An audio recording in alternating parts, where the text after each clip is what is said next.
PHPEP presents Understanding Myself Helps Me Understand Others by Minerva Garcia, physical therapist.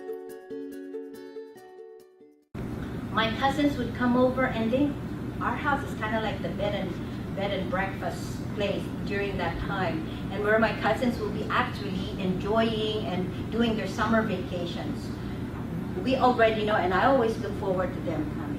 One summer event turned sour for me. I was 9 years old. That was the time when I was frolicking in the fields with my grandfather and my cousins. But because I was little then, meaning, my cousins went ahead of me and I was left with my grandfather. And that was the first time my grandfather molested me. They didn't know, and I told myself, the very first vow that I did to myself, I will never tell this to anybody. Not a soul. This is going to be my secret. But that was the beginning of many unhealthy vows that I created for myself to protect myself and for me to identify what I think is called life. Well, I guess we need to stop there, and everybody did take a deep breath. That is me, if you're going to look at that. But not really. In 1983, I came to know my creator, I call God, who told me who I am and whose I am. Okay? And during that time, that is the time that I learned to start looking at what was it that's keeping me from moving forward. By that time, I'm already in college. I'm already pursuing the career of physical therapist. And these are some of the things that I've identified, some of the biggest barriers that we actually see from keeping us from getting to know ourselves. If you can see the acronym there, it says self, SCLF. So one of the big barriers to getting to know ourselves is actually the statements that we tell ourselves. This is what we call the stinking thinking. Okay? Then there's the ego and experiences, less than or greater than, and family. Let me show you. What are some of the statements that we tell ourselves? Like I said, it's also known as the self-talk. Any of you watch the TV called Middle? Oh, no?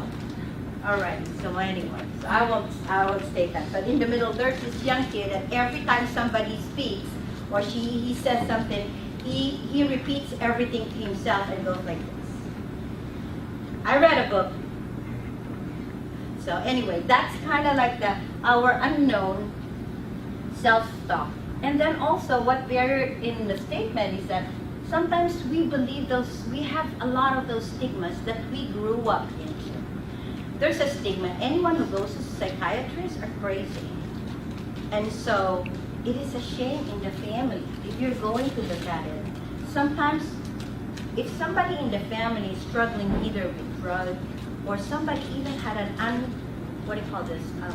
unwedlock. Out of wedlock. Right, there you go. It puts a big stigma on the family because the family structure thinks of it as a shameful situation. If we did not pass the board exam the first time we took the board exam, as a clinician, we have to go through that. It's a stigma. Shh, please don't tell anybody. That's the S. And then, profiling and biases. Our borders, our immigration are not the first one who does the profiling. We actually do it right inside ourselves. Okay? We make our own profiles. What is a successful person and what is not a successful person? And we also make our own biases. It depends on the demographic. I heard somebody say, oh, that's an Anaheimer. I go, what's an Anaheimer? Because I go to Anaheim. Maybe I am an Anaheimer. So those are some of the things that we tell ourselves, sometimes not audibly, but oftentimes if we're used to doing it and it's really not caught right in it comes out. And like I said, we have those what we call the unhealthy vows we make. Some of the unhealthy vows that I made ever since that experience with my grandfather is that I said, I'll never trust a man, an elderly man. I'll never trust my parents.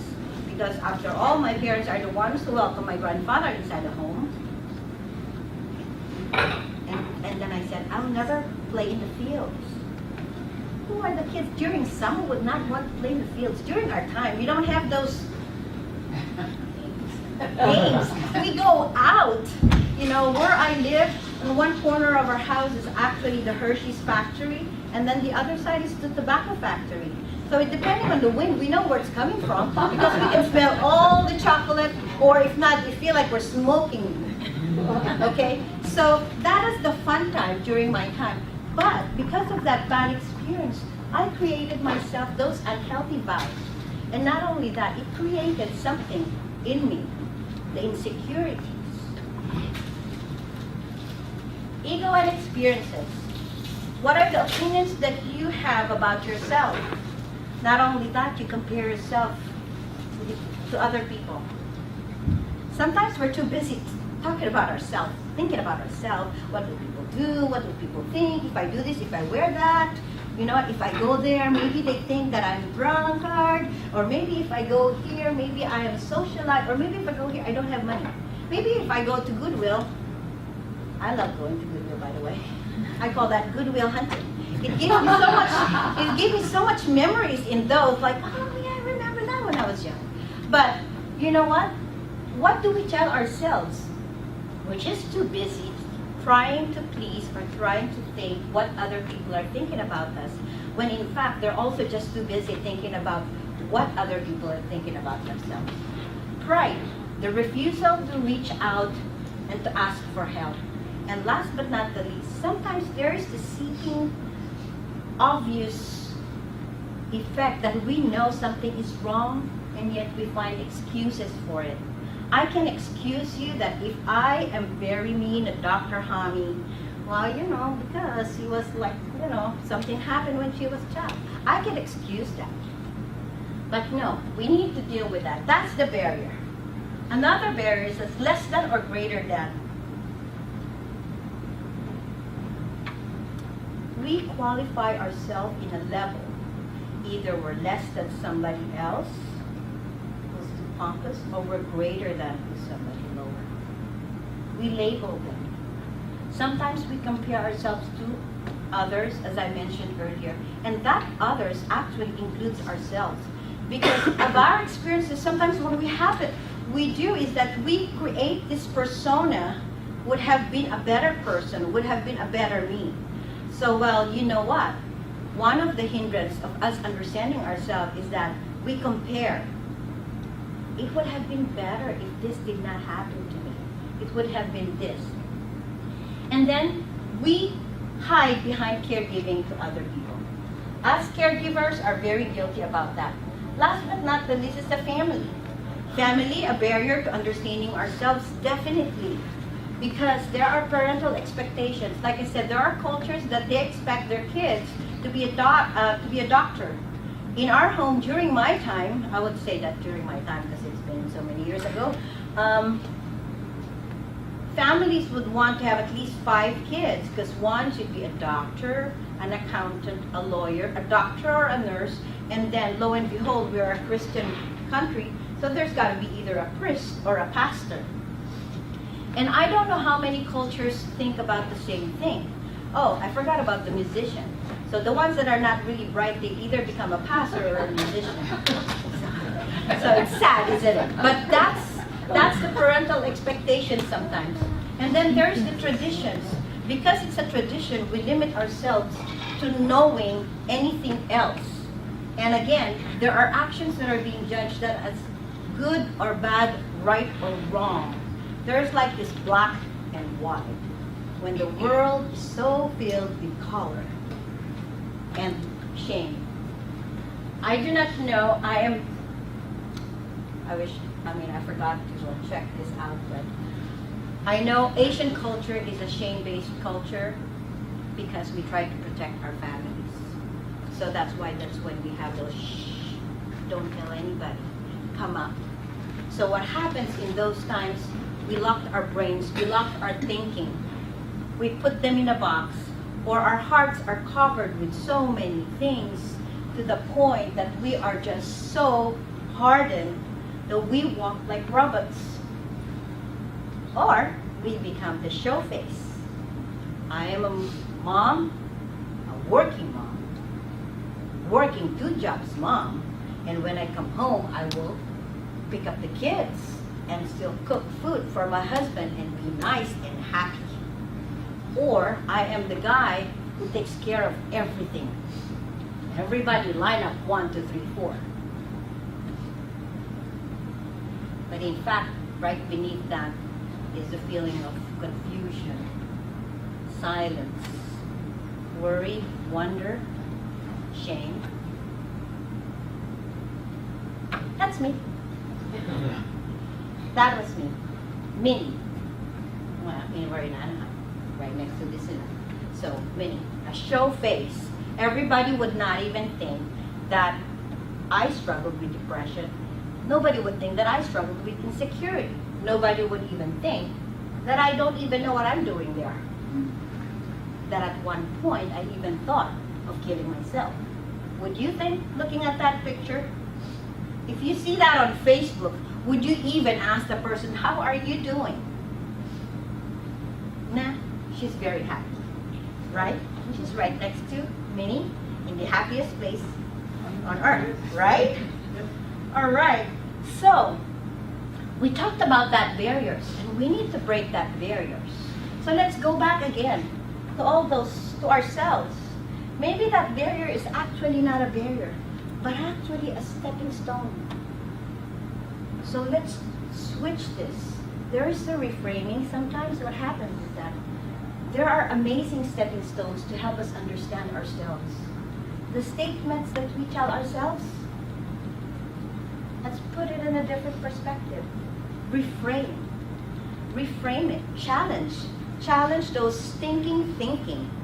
I could walk right now that I am the ugliest person, not worthy of anything because my grandfather molested. My aunt told me that I'm the ugliest among my female cousins. So I can carry that. But guess what? But God. And I told you I referenced it. But God said, I created you even in your mother's womb. I knew you. When you rise and when you fall, I knew every bit of you. I can count the hair in your head. So I can reframe that. That was my experience then, but not now. There is a reframing. Challenge every negative thought that you have. Still the same, it's a self. Seek help. See, here's the problem. When we have heart problem, we run to Dr. Honey. Run to anybody. When our toes are hurting, we go to a podiatrist. We want everything. But then if we have something wrong here, for some reason, this is kind of like a sacred head, and yet we don't treat it sacred. Seek help. It's funny because I've never learned the word shrink back home in the Philippines. But here I heard it many times. It said, now I've been a proponent and I've been a recipient of the services of the shrink.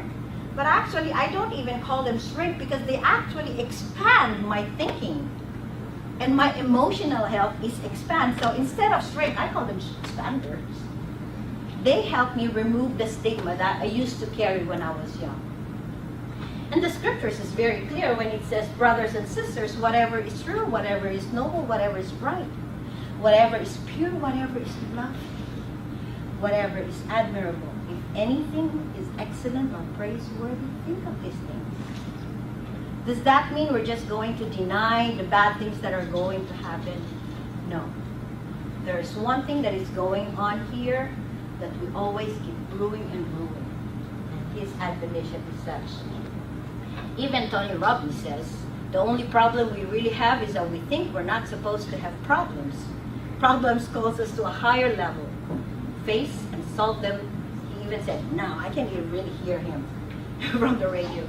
I will not let anyone walk through my mind with their dirty feet. Mahatma Gandhi.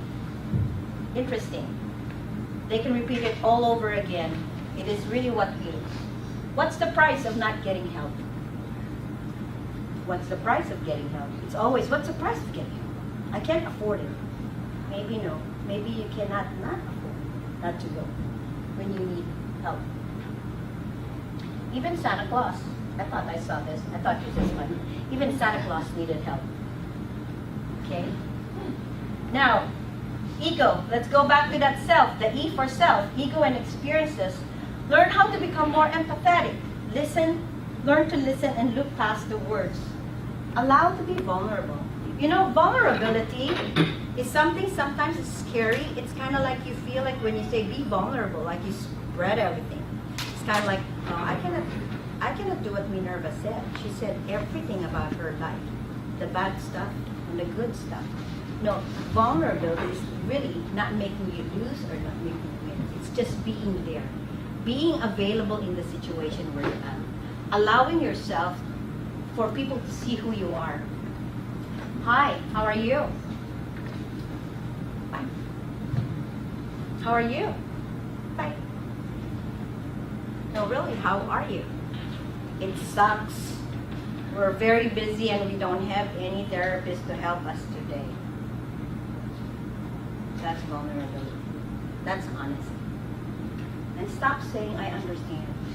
Unless one of you is able to experience exactly the same thing that person has been or is going through. The least or the most that you could actually say is, I can understand. I can understand where you're coming from. I can understand a woman who's crying because she doesn't know how will she have another boyfriend because somebody molested her. I can understand somebody who has been diagnosed with breast cancer and not sure if the chemotherapy will work. That was 20 years ago when I was diagnosed with breast cancer. I'd like to help you. So in everything you do whatever, do what you have. So in everything, do to others what you would have them do to you. Very clear. We are created 1 mouth, 2 ears. For a purpose that we want to be quick to listen, slow to speak. Okay, I'm a physical therapist, so we better do some exercises, right? Okay. Empathy is really difficult. I've heard this many times in most of the Oasis for Humanity and our PHEP. It's always like empathy. What really is empathy? I like the last exercise when Dr. Hami was here and was able to. But I would like to harp on that empathy just a little bit more. Not because you do not know it, but because it's really hard to practice empathy. Empathy is something that we need to keep doing over and over again. Okay? Being able to listen. I heard Dr. Hami mention that he's feeling guilty for not even having to stop and say hi to each one of you. How do you feel about that when Dr. Hami mentioned that? Did you feel guilty too by even thinking that, well, actually, really, I did not expect you to stop and talk to me? Or, yeah, actually, I really would like to find out how you're doing. And everybody to do this time, okay? If you can find your pairs, okay, quickly, alrighty. Is that what you call the, not the tongue twister, but the spell it out, okay? So, like right now, I'm gonna tell you H-I exclamation point, M-Y, M-I-N-I-E, H-O-W-A-R-E, Y-O-U, question mark. Then you respond to the other person in spelling. All right? It's one thing to listen, right? But then now you're ready to, I got it. I'm going to say something right away. So, no, you're not going to say it. You're going to spell it again. All right? Let's do this. About a minute. Can we try that? Okay, so let's see. You can say any statement. You can say You start. Y-O-U-S-T-A-R-T.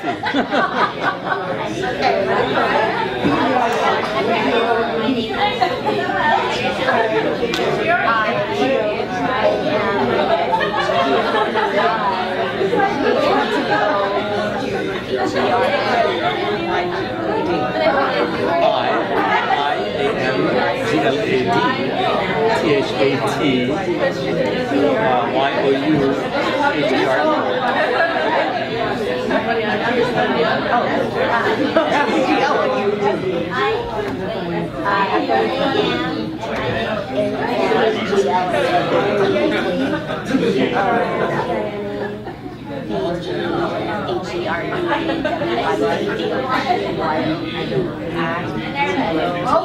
A-Y, comma, A-R-E, Iraniha, H-E-D. We didn't get very far.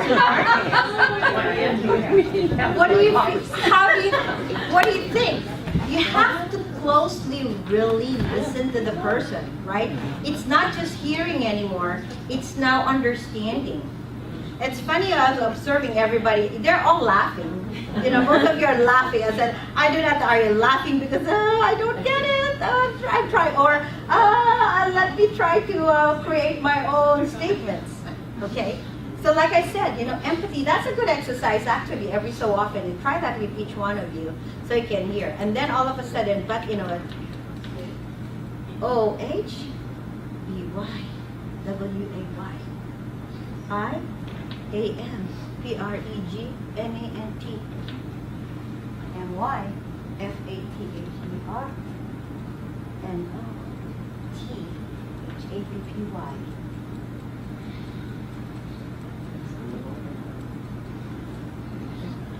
Yeah.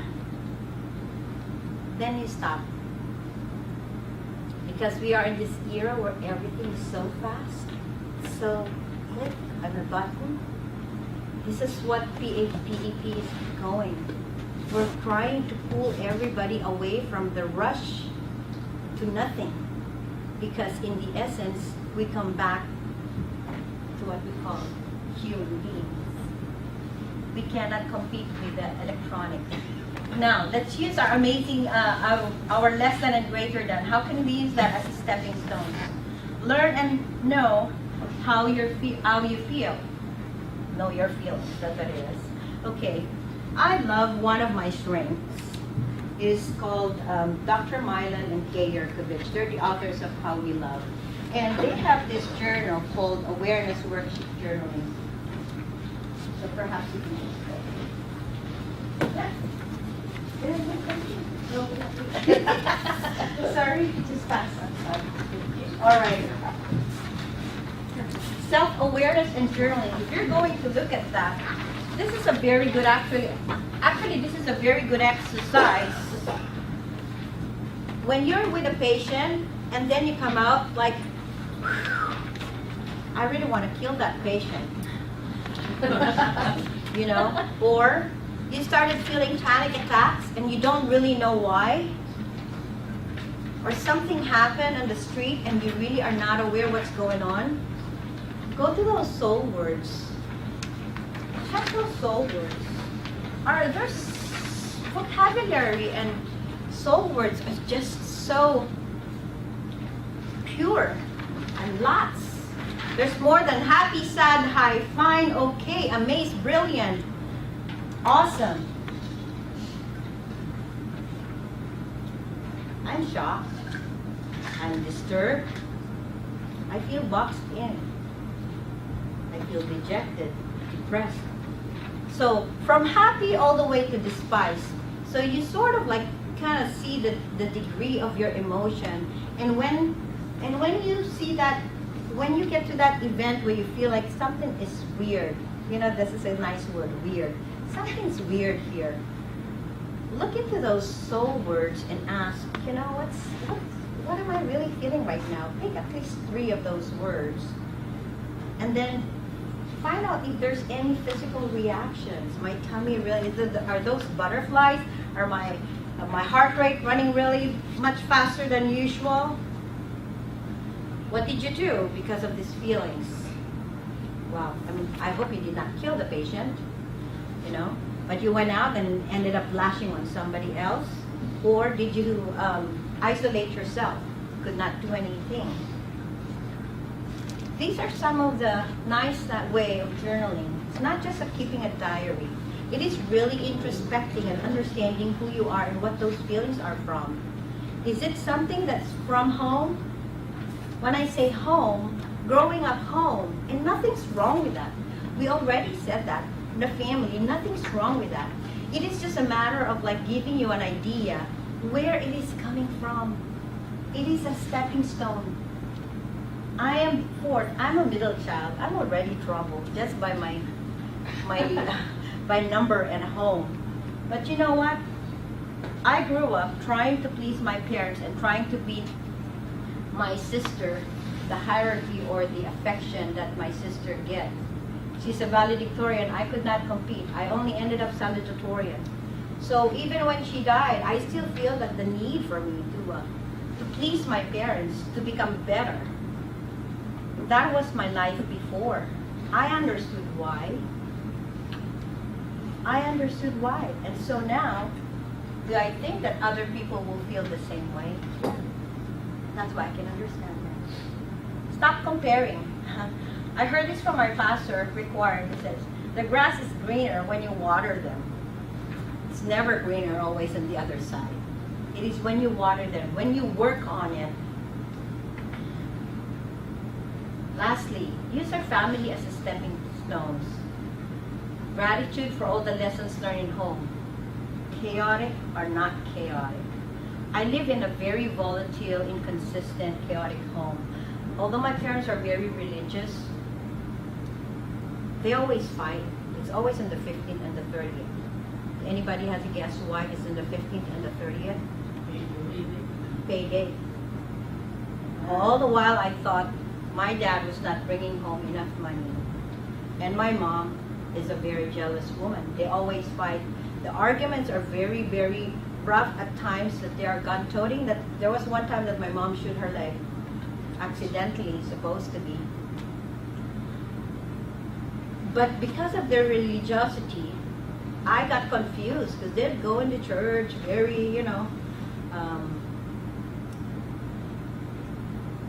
their devotion is so deep, and yet when they get out of the church, they fought.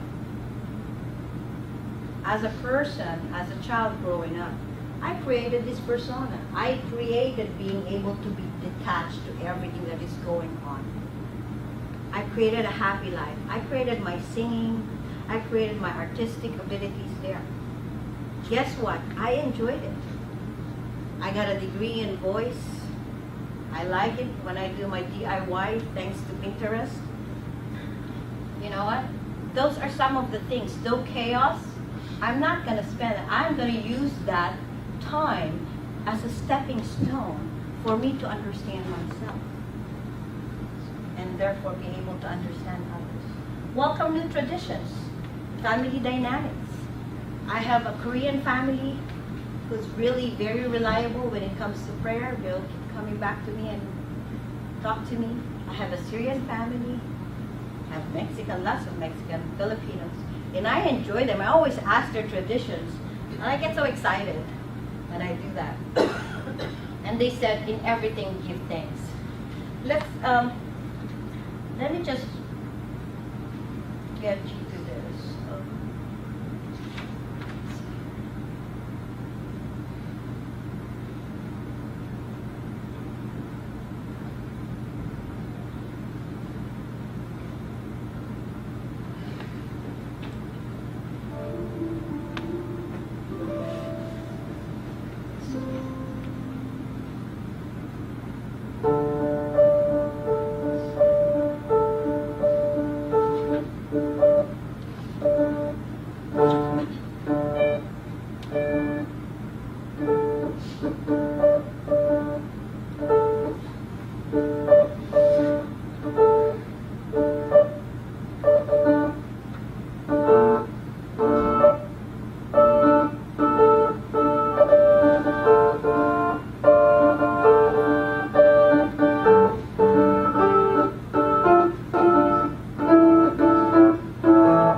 Connection is slow, so if you press pause and give it a minute, it'll load, and then you can play.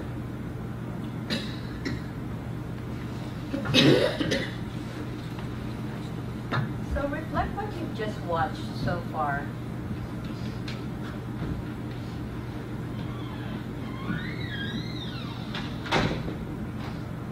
Can you imagine? What if there are no words in those screens? What if we're just watching it? No captions.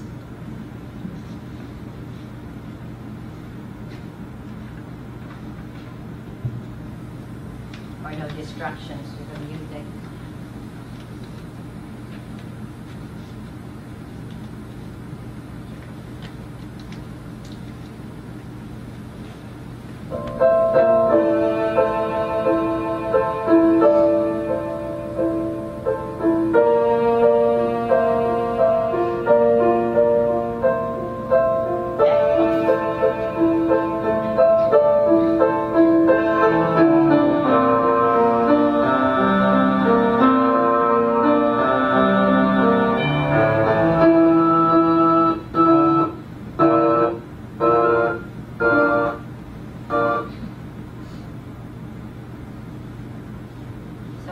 Buffering in and of itself.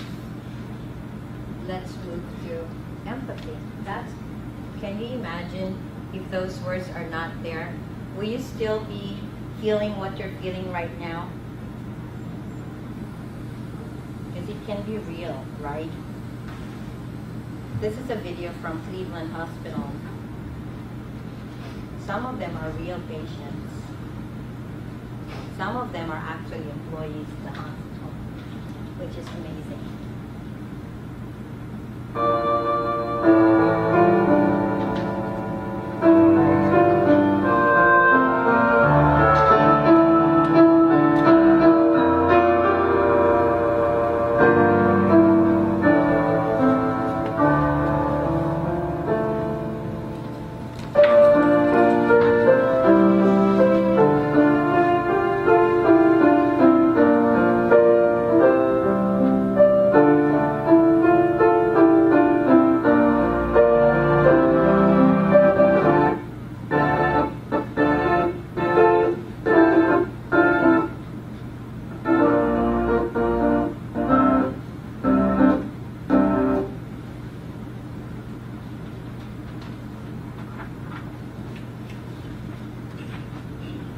Mahatma Gandhi said, "A man is but a product of his thoughts.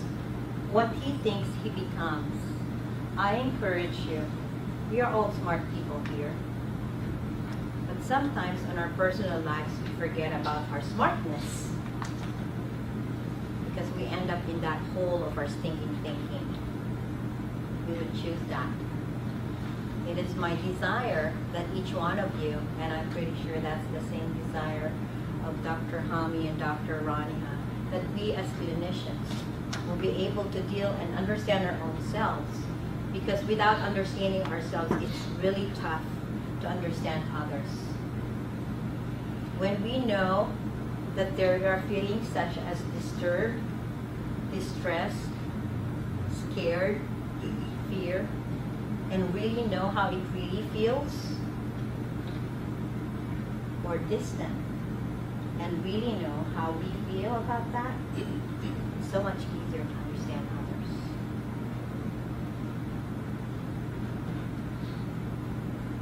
In 2001, I divorced my first husband because of adultery and homosexuality. It was a shame. Shame-based situation again. Did not end, but God took me through it. And I'm talking to as much people as I can right now, because those are not shame that I would cover them. You can tweet them, you can Instagram them. It does not leave any trail because God kept it clear. What are you keeping? We've heard that we are only as sick as our own secrets. I'm walking free because I know that those experiences that I had in the past are but stepping stones for a better life. Stepping stones to encourage everybody that they too can create their own stepping stones, whether they come from a chaotic or a beautiful life back home.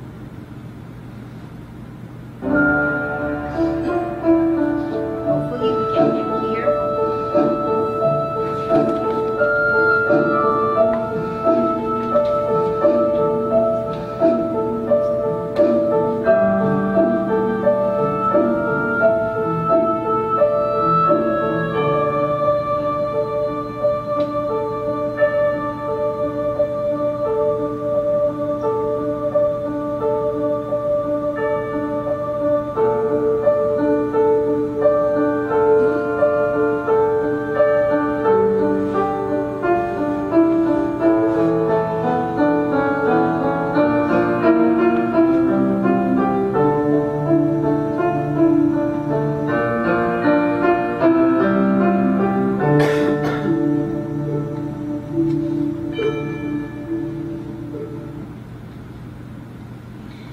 Last thing and the most important thing that I learned about myself, that the journey happens when you decide to take the step. It is an active journey. It's never a passive journey. Your life will never be the same if you take that step. I encourage each one of you to start learning and knowing and understanding who you really are. Ask the whys. Why do I feel it? Why do I think this? Why is it? And be brave. Oftentimes, the reason why we do not want to ask that question, we are afraid of what the answers will be. But God said in His Word, my favorite ever since, the thief has come to kill, steal, and destroy. But I have come that you might have life and have it abundantly. That is found in the book of John, chapter 10, verse 10. I love that verse because I know there's an abundant life set for me, and I would like to encourage you that this is the same scripture is given to you, because there's life abundant for you if you're willing to take that. The thief has stolen and has destroyed my self-worth in the past, but God. Thank you for letting me share.